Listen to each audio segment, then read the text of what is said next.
Hi there, it's Chris Vegeta. I'm president for Gary Station Neighborhood Association, and we're happy to welcome Perry Neufeld, who is the regional manager for Melcor Developments in Lethbridge. So, welcome, Perry. Thanks for joining us today. Thanks for having me on. You bet. Appreciate it. And, as part of the sponsorship for the Gary Station Neighborhood Association Community Barbecue coming up this Saturday between 11 o'clock and 2, we always reach out to Perry just to give a bit of a community update and to thank them personally for of course, being a sponsor of that and always sponsoring that year after year. So thanks again, Perry. And I'll hand it over to you to give an update on what you wanted to talk about. Okay, yeah, I appreciate you giving me this time and reminding me that we can communicate through this medium. So thank you, um, and thanks for taking on that barbecue. I know Melcor prior to COVID, we used to try to plan and execute those events, but it seems like the community has grown to a certain point now with some good leadership from you and the association. And we like to help and sponsor those events and create that camaraderie within the community and amongst the residents and stuff like that. So thanks for taking that on. Appreciate that quite a bit, actually. Um, just the main update I was going to give was with respect to the ongoing development of the Gary Station school site. So we're coming close to the end of our construction of that project, including Abitibi Road, and then there was some dry pond development in there, and some lots along Abitibi Road and that type of thing. And of course, the school site, which includes building site for the actual construction of the school building and the parking lot and play structure area, which will be developed by the school division, the province, and I believe their contractor is Ward Brothers.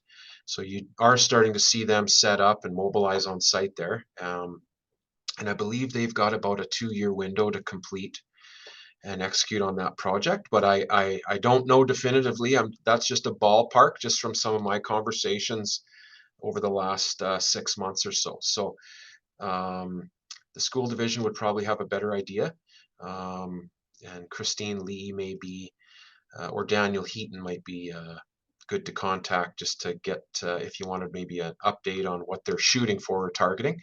With respect to the other part of that large school site, we have the sports fields. And so we're hoping and we're targeting about the middle of September to have that all wrapped up and completed. I was out there today and the site's been graded, all the drainage has been put in. There's been fencing completed in certain areas. There's still some more fencing to go in. Um, we've got all the irrigation in. As you can see, there's a lot of stakes out in the middle of the field and stuff like that, showing kind of where the heads are, so the guys don't hit those heads when they're doing the work. Right now, I think today and tomorrow, they're going to be planting 90 trees, which will help the vertical element and of the site start to take form. And it's really starting to look more and more like an open space. So we're hoping, there's things like getting the electrical meter in place and getting that all hooked up and set up and hooked to the irrigation system.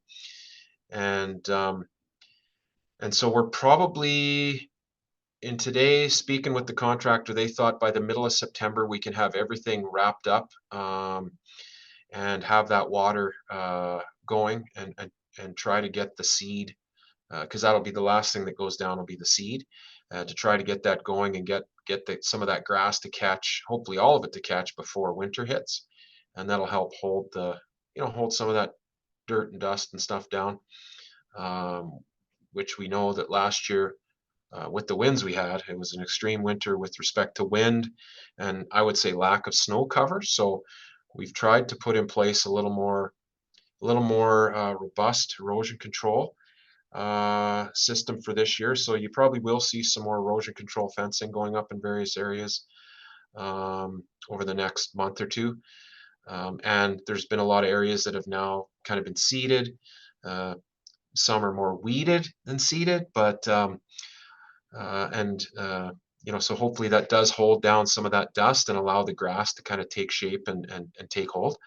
And we will be also doing some additional weed control in some of these areas too, just before we get to the winter season, just to try to break up any of those weeds that kind of dry out and turn to tumbleweeds. I like to try to get to them before they dry up and then break off and then roll away. So we will be out there doing some of that in various areas as well. So, um, but yeah, I think that was kind of the main piece of my update. Some of the other areas where we, like around the pond and stuff like that, I see some of that grass is starting to take hold. There's still some weeds in the grass, but usually to really get that to thicken up, it takes a few years of watering and some heat and stuff like that. So we've got one good season under our belt now, and we hope for another good season next year where that just some of those refinements will take hold and the grass will be nice and thick and look lush and look really nice. So I appreciate everyone's patience with trying to get that Abitibi Road open. I know it took some time, and there was there's a lot of different things that have to happen, a lot of different I guess approvals and reviews as well, like even once we construct it. So hopefully it wasn't too long before we got it open, and it is I see that it is well used. So I'm glad we have it open now. Um, Eventually that road will go straight through, and it won't be so circuitous, I guess you could say, through the neighborhood of the crossings. It'll just be straight through and past that park and the crossings eventually. So this is just a bit of a temporary, little bit circuitous through, but it does give people access anyways. So Yeah.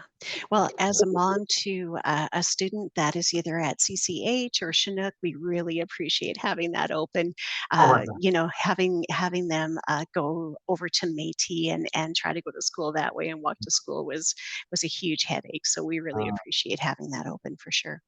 um, And you had mentioned when we were talking earlier, Perry, about a safety message about maybe staying off of some of those areas around Abitibi. yeah, I was just gonna say, like, while the sports fields on the school site are still under construction, I would just ask, residents just to remain patient and give us a bit of time just to make sure that we get everything completed in there before they begin to access that area.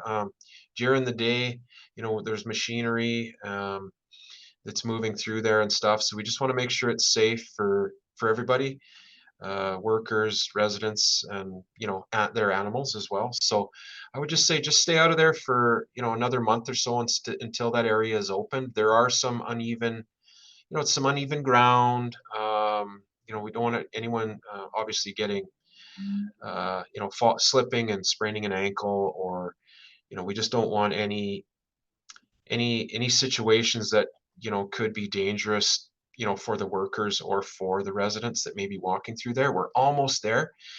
And so I would just ask that just be cautious of the signage that's around that area, and you can go on Abitibi Road, and there's sidewalks and stuff there, and that's no problem. It's just within the school site itself.